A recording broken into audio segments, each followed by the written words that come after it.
한국어 시작은 해랑 한국어 꽃덕후 금해랑입니다. 11월 16일 토요일에 현충원에 다녀왔습니다. 10월부터 이사할 집을 보러 다니느라 단풍을 만끽할 수 없었습니다.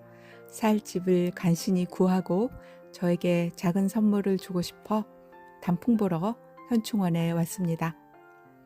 현충원은 봄에 수양벚꽃이 흐드러지게 피어나는 곳입니다. 봄에는 몇 번 왔지만 가을에는 처음 왔습니다. 이날 비가 내렸습니다.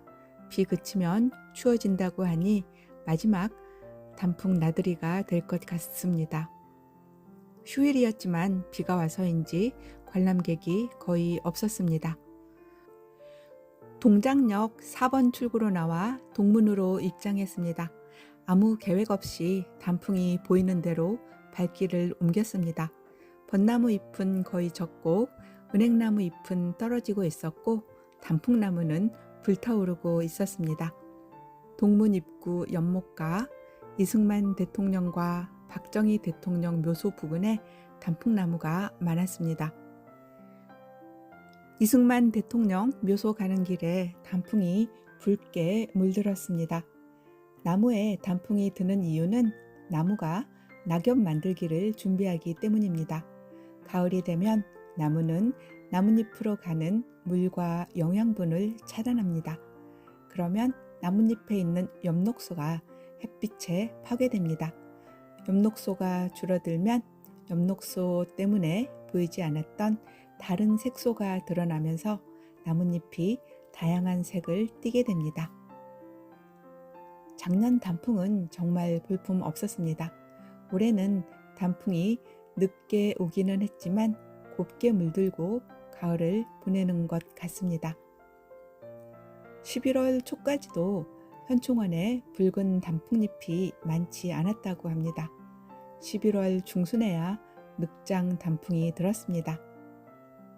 아직까지 푸른 잎을 달고 있는 단풍나무도 있습니다. 나무는 찌꺼기를 액포에 보관하다가 나뭇잎을 떨굴 때 내보냅니다. 액포에는 광합성을 돕는 여러 색소가 들어있습니다. 단풍 색깔은 색소의 함유량에 따라 결정됩니다.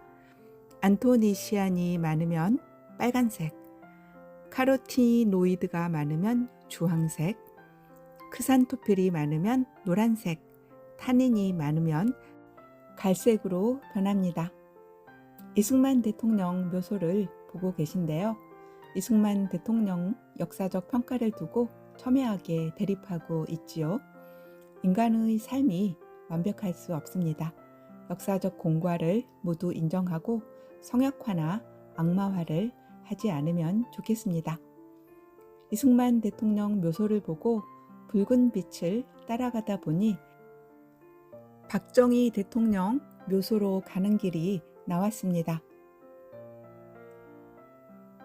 박정희 대통령 묘소는 계단을 꽤 올라가야 나왔고 마치 왕릉 같은 분위기를 풍겼습니다.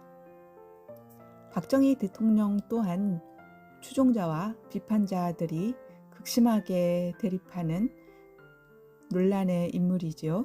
후대에 이 두 인물을 어떻게 평가할지 궁금해집니다. 빨갛게 물든 남천나무를 보아서 반가웠습니다. 요즘 공원이나 거리에는 화살나무가 많고 남천은 보기 쉽지 않습니다. 겨울에도 초록잎을 달고 있는 남천이 많은데 현충원 남천은 정말 예쁜 붉은 빛을 띠고 있습니다. 남천나무도 원래 따뜻한 곳에서 자라는 나무입니다. 감나무, 배롱나무와 마찬가지로 이제는 서울에서도 남천이 월동을 하고 있습니다. 11월 중순인데 붉은 단풍잎을 달고 있거나 아직도 초록색을 띠고 있는 나무가 많습니다. 단풍이 늦게 오면 나무들은 수면 부족에 시달리게 됩니다. 빨리 단풍이 들고 겨울 나기에 들어가 푹 쉬어야 나무도 건강하게 살 수 있습니다. 늑장 단풍이 오면 나뭇잎을 늦게 떨구고 겨울잠을 푹 잘 수 없게 됩니다. 사람 건강에 수면이 가장 중요하듯이 나무에게도 충분한 휴식이 필요할 텐데 푹 못 쉬고 봄에 깨어나려면 나무도 힘들지 않을까 하는 생각이 듭니다. 예쁜 단풍은 대부분 물가에 있습니다. 연못가와 시냇가에서 자라는 나무들 단풍이 특히 색이 예뻤습니다. 그리고 이승만 대통령, 박정희 대통령 묘소 부근 단풍이 곱습니다. 붉은 빛이 보이는 대로 따라가면 됩니다. 현충원 권역이 꽤 넓어서 셔틀버스가 다닙니다. 어렸을 때는 단풍이 설악산이나 내장산 같은 유명한 곳에만 드는 줄 알았습니다.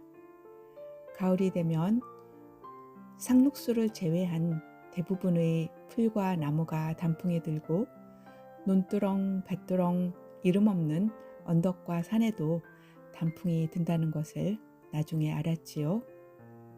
현충원에 있는 풀과 나무도 울긋불긋 단풍이 들었습니다.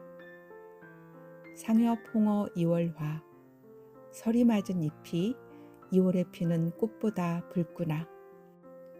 한시 구절이 절로 떠오르는 정경입니다.